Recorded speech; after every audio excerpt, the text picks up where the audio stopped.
അടുത്തത് ധനുക്കൂറാണ്. സാജിറ്റേറിയസ് എന്നാണ് അതിന് പേര് പറയുക. മൂലവും പൂരാടവും ഉത്രാടത്തിൻ്റെ ഒന്നാം പാദവും ചേർന്നതാണ് സാജിറ്റേറിയസ് ധനുക്കൂറ്.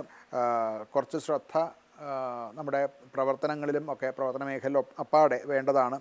വ്യാഴം 7-ാം ഭാവത്തിലിരുന്ന വ്യാഴം അഷ്ടമത്തിലേക്ക് വന്നു കഴിഞ്ഞാൽ പല തരത്തിലുള്ള ഒരു ട്രാൻസ്ഫോർമേഷൻ, വർക്ക് സംബന്ധമായിട്ടോ അല്ലെങ്കിൽ ജോലി സംബന്ധമായിട്ടോ ഒക്കെ ചില വ്യത്യാസങ്ങൾ അവിടെ വരാൻ സാധ്യതയുണ്ട്. കുറച്ചൊരു അൺസർട്ടനിറ്റിയൊക്കെ ആഴ്ചയുടെ ആദ്യകാലത്ത് തോന്നാം. എന്നാൽ അതിലും കുറച്ചൊന്ന് ശ്രദ്ധിക്കേണ്ടതുണ്ട്.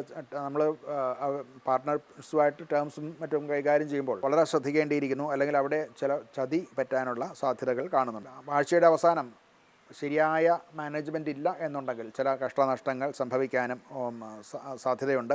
നൂതനമായിട്ടുള്ള ബന്ധങ്ങൾ ബിസിനസ്സിലും മറ്റുമൊക്കെ ചില കൊളാബറേഷൻസും ഒക്കെ വരാനുള്ള സാധ്യതയാണ്. അത് വളരെ സൂക്ഷിച്ച് കൈകാര്യം ചെയ്യേണ്ടതാണ്.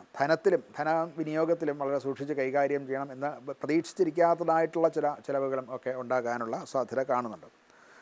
കുടുംബജീവിതത്തിലും കുറച്ചൊക്കെ സ്ട്രെസ്സ് ഉണ്ടാകാൻ സാധ്യതയുണ്ട്. ആശയവിനിമയത്തിൽ കൂടെ അത് പരിഹരിച്ച് മുന്നോട്ട് പോകുന്നില്ല എന്നുണ്ടെങ്കിൽ അതുകൊണ്ടുണ്ടാകുന്ന മനോപ്രയാസങ്ങളും ഒക്കെ നമ്മുടെ ജീവിതത്തിലെയും ബിസിനസ് ജീവിതത്തിലെയും അല്ലെങ്കിൽ കരിയറിലെയും ഒക്കെ അത് ബാധിക്കാൻ സാധ്യതയുണ്ട്.